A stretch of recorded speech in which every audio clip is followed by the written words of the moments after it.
They say the courtroom is where children learn about consequences. But in Judge Harold Whitman's courtroom, they learned something else entirely. How to disappear. Everyone in the juvenile justice system knew the rhythm. Keep your head down. Answer quickly.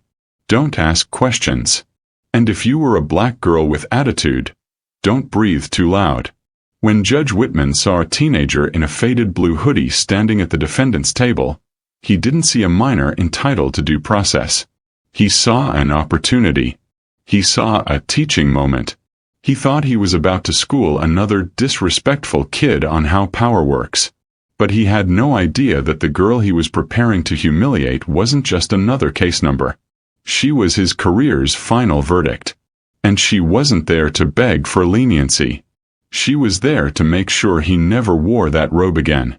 The fluorescent lights in Juvenile Courtroom 3A buzzed like dying flies. They had been buzzing since the building opened in 2003, or at least that's what people said. The air carried the smell of industrial cleaner, burnt coffee from the hallway vending machine, and the particular anxiety that comes from knowing your future is being decided by someone who's already made up their mind. Aaliyah Brooks stood at the defendant's table, her hands clasped loosely in front of her. She was 17 years old, with dark brown skin, natural hair pulled back into a simple ponytail, and eyes that tracked everything without seeming to move. Today she wasn't wearing the sharp blazers and pressed slacks she usually wore to her mother's office events in the state capitol. Today she wore navy blue joggers, white sneakers that had seen better days, and a plain teal hoodie with a small coffee stain near the pocket. She looked tired. She looked like just another kid caught up in the system. She looked, to the untrained eye, like someone who didn't know how much trouble she was in. But Aaliyah's posture never wavered. Her gaze was steady, cataloging everything. She watched the bailiff, a thin man named Kowalski, ignore a younger kid trying to ask where his mother could sit.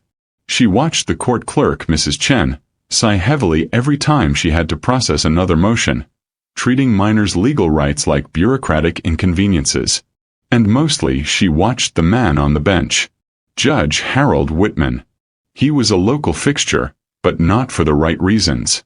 He was a man in his early 50s with graying temples, wire-rimmed glasses, and the kind of practiced stern expression that people mistake for wisdom. He didn't sit in his chair. He presided, leaning forward with his gavel like a scepter, treating the courtroom like his personal classroom and the defendants like students who needed discipline more than justice. Aaliyah had heard the stories about Whitman for months. Her mother, Commissioner Diane Brooks of the State Judicial Oversight Commission, had received complaint after complaint. Girls who were jailed for eye-rolling. Boys sent to detention for asking to call their parents. One case involved a 14-year-old held in contempt for crying too loudly. He doesn't see children, one lawyer had written in a formal complaint. He sees insubordination waiting to happen. Commissioner Brooks had listened. Her jaw had tightened. She knew the data. She knew how the juvenile system chewed up black and brown kids and spit out statistics.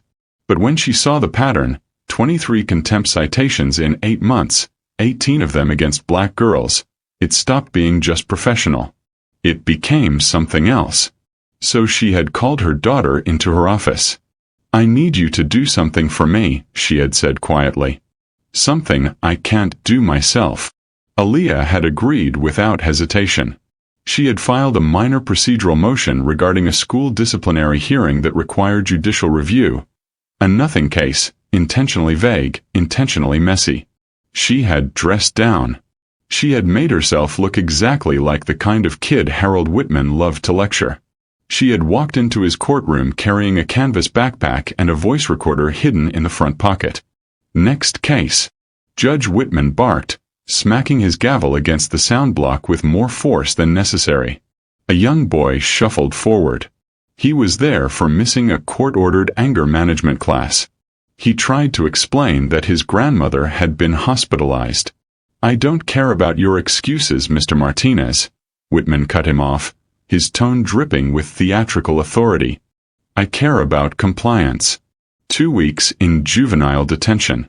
Maybe that'll teach you about priorities." Next. The boy's face crumpled. but Bailiff Kowalski was already steering him toward the side door.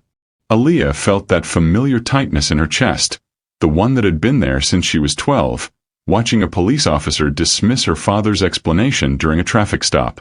The one that told her, "Speaking up only makes it worse." But today, that voice was quieter. Today, she had a different instruction.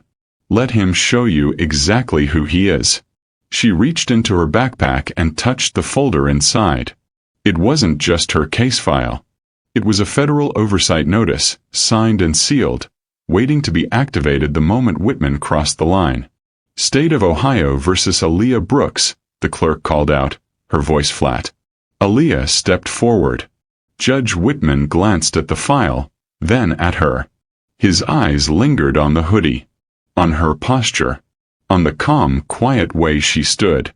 He smiled. Not kindly.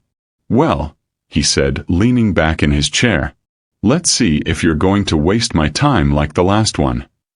Aaliyah didn't flinch. She met his eyes and said in a voice calm as glass, "Your Honor, I'd like to request that the court clerk read my full case number aloud for the record." The judge's smile froze. That's when the air in the room began to change. The conveyor belt never stopped in Courtroom 3A. Cases rolled through like factory parts, stamped, sorted, discarded. 15 minutes per child if they were lucky. 10 if Judge Whitman was running behind. 5 if he'd already decided. The room itself looked like every other juvenile courtroom in Ohio. Scuffed linoleum floors, wood-paneled walls gone yellow with age, and rows of plastic chairs bolted to the ground so no one could throw them. An American flag sagged in the corner next to a state flag that hadn't been replaced since the 90s. The clock above the judge's bench was stuck at 2:47, which felt appropriate. Time didn't move forward here. It just accumulated. Parents sat in the gallery with their hands knotted in their laps, some praying silently, others staring at nothing. Public defenders shuffled papers they'd barely read, knowing it wouldn't matter. The outcomes were written before anyone opened their mouths. Whitman ran his courtroom on instinct and irritation, not law. He had a quota to meet, a schedule to keep, and a belief, deep and unshakable, that these kids needed discipline, not sympathy. The bailiff knew it. The clerk knew it. Even the court reporter, a woman named Diane who'd been typing in this room for 12 years, knew it. She had stopped making eye contact with defendants 5 years ago. It was easier that way. Whitman's reputation preceded him like a smell. Defense attorneys dreaded getting assigned to his docket.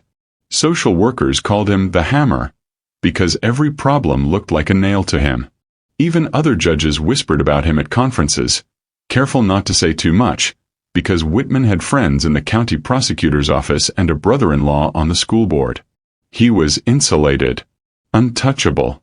He had been a juvenile court judge for 9 years, and in that time, he'd held more kids in contempt than any judge in the district. He loved that gavel, loved the sound it made, loved the way faces flinched when he raised it. To him, respect wasn't earned, it was enforced. There were no murals in this courtroom. No motivational posters about second chances.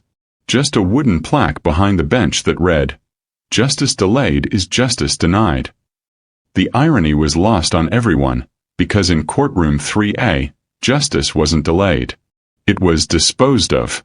Whitman didn't believe in rehabilitation. He believed in making examples. And his favorite examples were the ones who thought they were smart. The ones who asked questions. The ones who stood too straight. The ones like Aaliyah Brooks. She was next. Judge Whitman saw the hoodie before he saw the girl. That was always how it went. Clothing first, humanity later, if at all. Aaliyah Brooks stepped forward to the defendant's table, and the judge's eyes narrowed reflexively. Teal fabric. Drawstrings hanging loose. Hand shoved casually into the front pocket. He didn't need to read the file.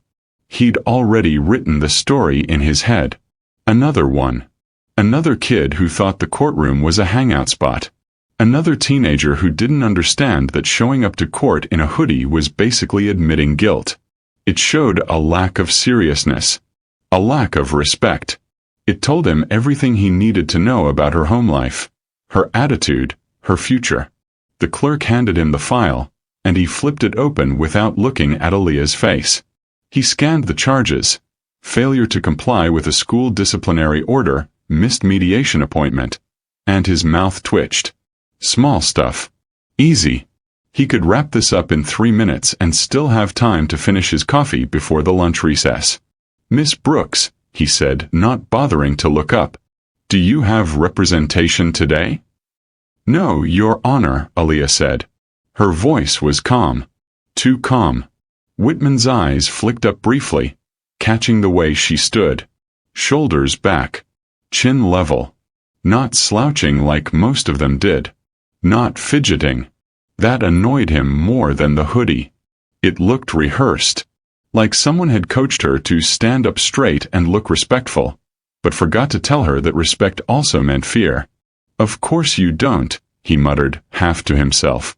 He leaned back in his chair, tapping his pen against the bench. "Let me guess. You didn't think you needed a lawyer because this is no big deal, right?" Aaliyah didn't answer immediately. That pause, half a second too long, made his jaw tighten. "I asked you a question, Miss Brooks." "I wasn't sure I'd be allowed one, Your Honor," she said evenly. "The notice I received didn't mention." "The notice," Whitman interrupted, his voice sharpening, "isn't a personal invitation. This is a courtroom. You show up prepared, or you show up ready to accept consequences." He gestured vaguely at her outfit, a sweeping motion that somehow felt like an accusation. "And you show up dressed appropriately. This isn't gym class." A few people in the gallery shifted uncomfortably. Aaliyah didn't move. Didn't defend herself. Didn't apologize. She just stood there, watching him with those steady, unreadable eyes. Whitman felt a flash of irritation bloom into something hotter. He'd seen that look before. That quiet defiance masked as politeness. Girls like her were the worst. The ones who thought they were clever. The ones who made him work for it. He smiled thinly. "Let's see if that attitude holds up." Whitman flipped through the file again, slower this time, letting the silence stretch. It was a technique he'd perfected over the years. Make them wait, make them sweat, make them understand who controlled the clock. "It says here you failed to appear for a mandatory mediation session regarding a school suspension," he said, his tone flat. "That's a violation of a court order, Miss Brooks. Do you understand how serious that is?" "Your Honor, I did appear," Aaliyah said. "The mediator wasn't available that day, so the session was." "I'm not asking what you think happened," Whitman cut in. "I'm telling you what the record says. And the record says you didn't show up." Aaliyah's expression didn't change. "With respect, Your Honor, the record might be incomplete. The mediation office sent me a cancellation email. I can provide." "Watch your tone." The words cracked through the courtroom like the gavel he hadn't even raised yet. Several heads in the gallery turned. The clerk glanced up from her computer. Aaliyah blinked once. "I wasn't aware my tone was inappropriate, Your Honor." "That." Whitman pointed at her, his finger jabbing the air. "That right there. That's what I'm talking about. You're standing in my courtroom facing a violation, and you're arguing with me about incomplete records like you're the one in charge here." "I'm not arguing, Your Honor. I'm trying to clarify." "You're being disrespectful," he said, his voice rising just enough to sound paternal and menacing at once. "I don't know what they taught you at home, but in this courtroom, you answer the questions I ask. You don't correct me. You don't lecture me. And you certainly don't stand there with that look on your face like you think you're smarter than everyone else." Aaliyah's hands remained folded in front of her. Her breathing stayed even. But something in the set of her jaw shifted. Just barely. "What look is that, Your Honor?" she asked quietly. Whitman's face flushed. The question wasn't loud. It wasn't aggressive. But it was sharp, precise, and it landed exactly where she'd aimed it. He felt the sting before he could name it. "Excuse me. I asked what look you're referring to," Aaliyah said, her voice still calm, still respectful. "So I can correct it." The courtroom went still. Even Bailiff Kowalski, scrolling on his phone by the door, paused mid-swipe. Whitman leaned forward, gripping the edge of the bench. "You think you're clever, don't you?" "No, Your Honor." "Then stop acting like it." He slammed the file shut. "One more smart comment, just one, and I'll hold you in contempt. Do you understand me?" Aaliyah met his eyes. "Yes, Your Honor," she said. "I understand." But the way she said it made it sound like she understood far more than he realized. Whitman sat back in his chair, fingers steepled, studying Aaliyah like she was a puzzle he'd solved 1,000 times before. He knew this type. Thought they could outsmart the system with politeness and carefully chosen words. Thought that staying calm made them untouchable. He was about to teach her otherwise. "Miss Brooks," he said slowly, savoring each word. "I've been doing this job for 9 years. And in that time, I've seen every trick, every excuse, every little performance kids like you put on to avoid accountability." Aaliyah said nothing. Her silence only fed his momentum. "You stand there in your hoodie, acting like you don't understand why you're in trouble. You use words like clarify, and, with respect, like they're magic spells that'll make me forget you violated a court order." He leaned forward, his voice dropping into something almost conversational.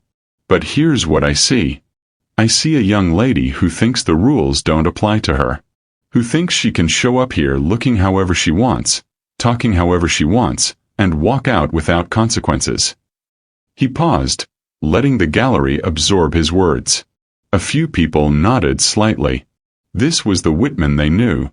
Firm, authoritative, unafraid to say what needed saying. "Now, I could just slap you with a fine," he continued. "I could add community service hours, extend your probationary period, make you come back here every week for the next 6 months." He tapped his pen against the bench, once, twice. "But I don't think that's going to work with you. I think you need a different kind of lesson." Aaliyah's posture remained unchanged, but her mother, sitting 3 rows back in plain clothes, unrecognized, felt her chest tighten. "So here's what's going to happen," Whitman said, his tone hardening. "You're going to apologize to this court for wasting my time. You're going to acknowledge that your behavior today has been disrespectful and inappropriate. And then you're going to sit down and think very carefully about how you want the rest of this hearing to go." He let that sink in for exactly 3 seconds. "Because if you give me one more reason, just one, I will hold you in contempt. And contempt in my courtroom means jail time, Miss Brooks. Not a fine. Not a warning. Jail. Overnight. Maybe longer, depending on how much I think you've learned." The gallery stirred. A woman in the second row whispered something to the man beside her. The public defender at the side table looked down at his papers, unwilling to intervene. Whitman smiled, thin and cold. "Do we have an understanding?" Aaliyah took a slow breath. "Your Honor," she said carefully, "may I ask a procedural question before I respond?" His smile vanished. Whitman's hand froze halfway to his gavel. The question hung in the air like a challenge he hadn't expected. "A procedural question," he repeated, his voice flat with disbelief. "Yes, Your Honor. You want to ask me a procedural question. Right now. After I just explained to you how close you are to spending the night in a cell." "Yes, Your Honor," Aaliyah said, her tone unchanged. "I believe I have the right to understand the process before I respond to the court's directives." Whitman's jaw worked silently for a moment. He glanced at the clerk, then at the bailiff, as if checking to see if anyone else found this as absurd as he did. No one met his eyes. "Fine," he said through his teeth. "What's your question?" Aaliyah shifted her weight slightly, her hands still folded. "Your Honor, could the court clerk please read my full case number and filing date aloud for the record?" The request was so simple, so bureaucratic, that it took a moment for anyone to register it as strange. Whitman blinked. "What?" "My case number and filing date," Aaliyah repeated. "I'd like them read into the record before we proceed." "Why?" The word came out sharper than he intended. "To ensure accuracy, Your Honor. If I'm being held accountable for violating a court order, I want to make sure we're discussing the correct case file." It sounded reasonable, almost boring, but something about the way she said it, calm, deliberate, like she'd rehearsed it, made the hairs on the back of Whitman's neck prickle. "Mrs. Chen," he said slowly, turning to the clerk, "read the case number." The clerk, who had been half listening while updating her database, fumbled with the file. Yes, Your Honor. Case number JV 2025-." "The full number," Aaliyah interjected softly. "And any associated filing codes, please." Mrs. Chen frowned. She pulled the file closer, squinting at the header. Her fingers moved across the page, tracing lines of text that she normally skipped over. Then her hand stopped. Her expression changed. "Your Honor," she said quietly, There's a notation here." Whitman's irritation flared. "What kind of notation?" Mrs. Chen looked up, her face pale. "A federal oversight flag. Filed under Section 1983, Civil Rights Act. And there's a secondary filing code I've never seen before." She glanced at Aaliyah, then back at the judge. "It says, Judicial Review Pending, External Monitoring Active." The courtroom went silent. Whitman stared at the clerk, then at the file, then slowly at Aaliyah. She didn't smile, didn't move, just stood there, hands folded, waiting. "What," he said quietly, "is going on here?" Mrs. Chen's finger trembled slightly as it traced the lines of text she'd glossed over a dozen times that morning. She'd been a court clerk for 16 years. She knew how to skim a file, pull the relevant details, and move on. But this was different. "Your Honor," she said again, her voice tighter now. There's more." Whitman's face had gone from flushed to pale. "More what?" "The filing attorney of record." Mrs. Chen swallowed. "It's listed as Commissioner Aaliyah Brooks, State Judicial Oversight Commission." The name landed like a stone in still water. Ripples spread through the gallery. A few people leaned forward. The public defender's head snapped up. Whitman's mouth opened, then closed. That can't be right." "It's right here, Your Honor." Mrs. Chen turned the file toward him, but he didn't reach for it. He just stared at the page like it might bite him. "And there's a supplemental filing," the clerk continued, her voice barely above a whisper now. "Dated 4 days ago. It's a formal complaint alleging systematic procedural violations, unequal treatment of minors, and," she hesitated, her eyes scanning ahead before she spoke, "and intimidation tactics designed to coerce guilty pleas from unrepresented juveniles." The courtroom felt like it had inhaled and forgotten how to exhale. Bailiff Kowalski stopped pretending to look busy. The court reporter's fingers hovered frozen above her keys. Even the parents in the gallery, most of whom had no idea what any of this meant, sensed that something fundamental had shifted. Whitman's voice came out hoarse. "Who is the respondent?" Mrs. Chen didn't answer immediately. She didn't need to. Aaliyah spoke instead, her voice calm and clear. "The respondent is you, Your Honor. This case was filed specifically to document how you conduct hearings when you believe no one important is watching." Whitman's hand slammed down on the bench. "You set me up." "No, Your Honor," Aaliyah said evenly. "I gave you an opportunity to follow the law. You chose not to." His breathing quickened. His eyes darted to the back of the courtroom, scanning faces, searching for someone. Anyone who might be part of this. His gaze landed on a woman in the third row wearing a gray blazer and glasses, her expression unreadable. Commissioner Aaliyah Brooks didn't stand, didn't wave. She just looked at him, her hands folded in her lap, the same way her daughters were. Whitman's face drained of color. "Mrs. Chen," he said, his voice barely steady. "Call a recess. Now." But Mrs. Chen was already reaching for the phone. And in the hallway outside, two men in dark suits were already walking toward the courtroom doors. No one moved. Not the bailiff. Not the public defender. Not the parents in the gallery who had come expecting the usual grinding machinery of injustice and found instead something they'd never seen before.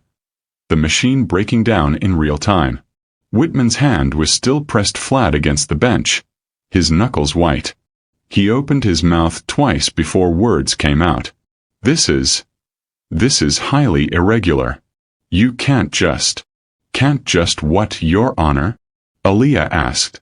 Her voice was still respectful, still measured, but now there was something else underneath it. Certainty. Can't just ask for my case number to be read? Can't just ensure the record is accurate? Or can't just expect to be treated fairly in a court of law?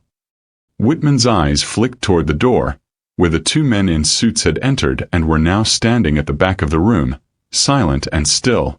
They wore no uniforms, carried no visible badges, but their presence had the weight of federal authority. "Who are they?" Whitman demanded, his voice cracking slightly. One of the men stepped forward. He was in his 40s, black with close-cropped hair and the kind of face that gave nothing away. Special Agent Marcus Tillman, Department of Justice, Civil Rights Division. "We're here to observe, Your Honor. Please continue with your proceedings." The word "observe" sounded like a trapdoor opening beneath Whitman's feet. He looked at Aaliyah again, really looked at her this time, and saw what he should have seen from the beginning. The steady posture wasn't defiance, it was preparation. The calm tone wasn't disrespect, it was documentation. Every question she'd asked, every pause, every careful word had been designed to give him rope. And he'd hung himself with it. "You recorded this," he said quietly. It wasn't a question. Aaliyah didn't confirm or deny. She just waited. The clerk, Mrs. Chen, had gone completely still, her hand still on the phone receiver. The bailiff had taken 2 steps back from the bench, as if distance might protect him from what was coming.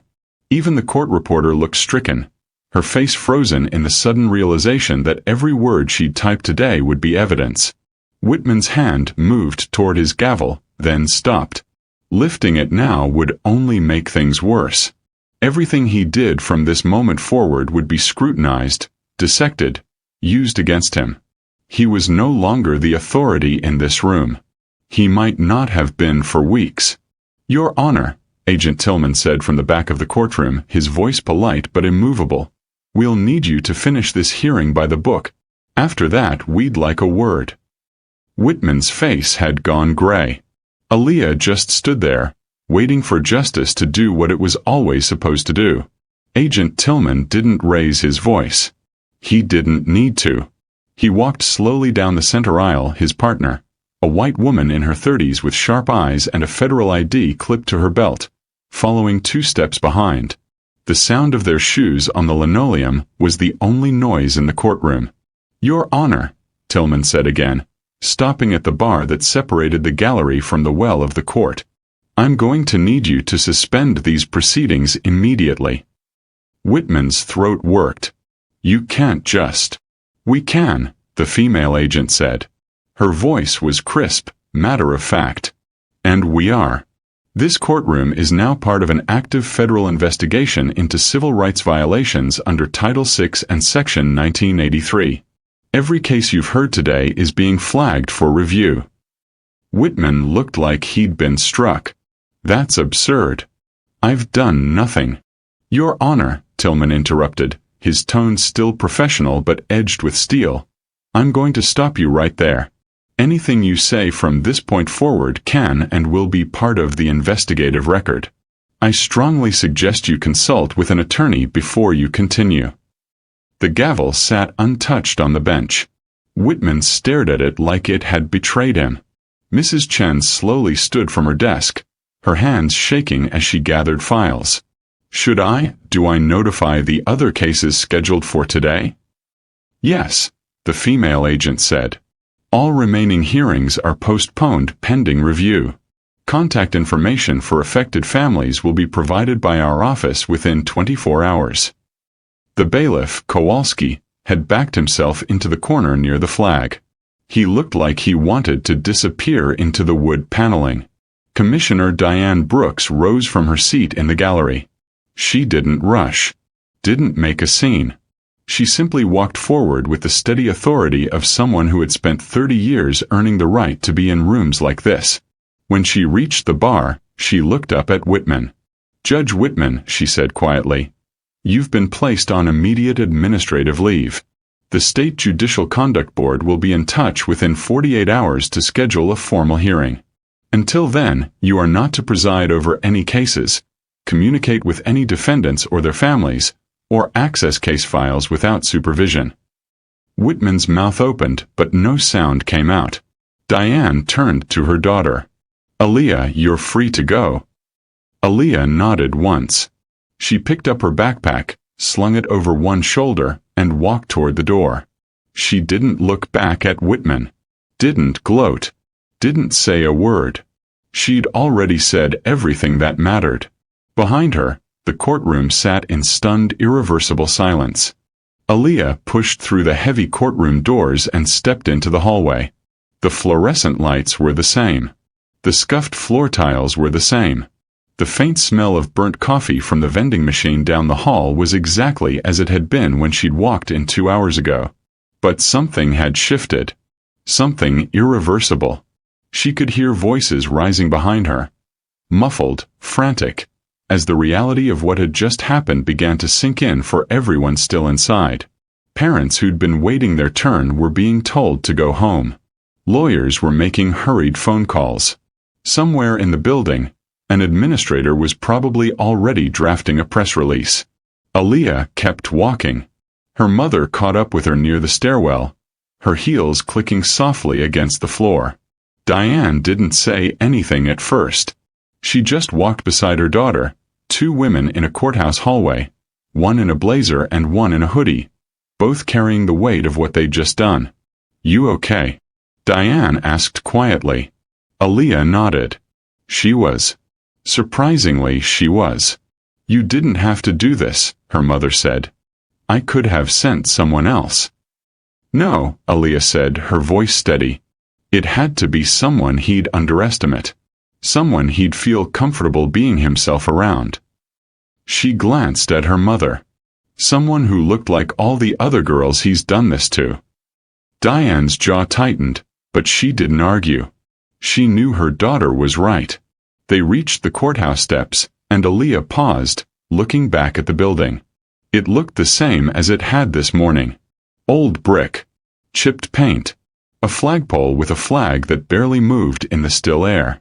Nothing about the exterior suggested that anything had changed inside. But it had.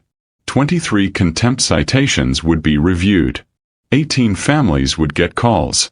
Some cases would be reopened. Some kids would get their records cleared. And one judge would never wear a robe again. Aaliyah took a breath, pulled her hood up, and descended the steps. She didn't feel victorious. She didn't feel proud. She felt the way you feel after holding your breath underwater for too long, relieved, exhausted, and aware that the world kept spinning regardless. Behind her, inside courtroom 3A, the silence remained. The kind of silence that follows when a system is forced to see itself clearly for the first time in years. The kind that doesn't fade quickly. The kind that demands change, whether it's ready or not. Aaliyah Brooks walked away from the courthouse unchanged. But the system she left behind would never be the same. If this story opened your eyes to what justice really looks like when the cameras are rolling, don't let it end here. Hit that subscribe button so you never miss stories about people who stood up when the system tried to make them sit down. Smash the like button if you believe accountability matters more than authority. And drop a comment below. Have you ever witnessed injustice in a courtroom?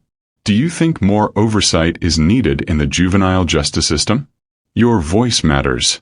Let's keep this conversation going. Because the truth is, Aaliyah's story isn't fiction. It's happening right now in courtrooms across the country, to kids who don't have someone watching. Share this video. Spread the word. Be the reason someone else finds the courage to speak up. We'll see you in the next one. Stay vigilant. Stay informed. And never stop demanding better.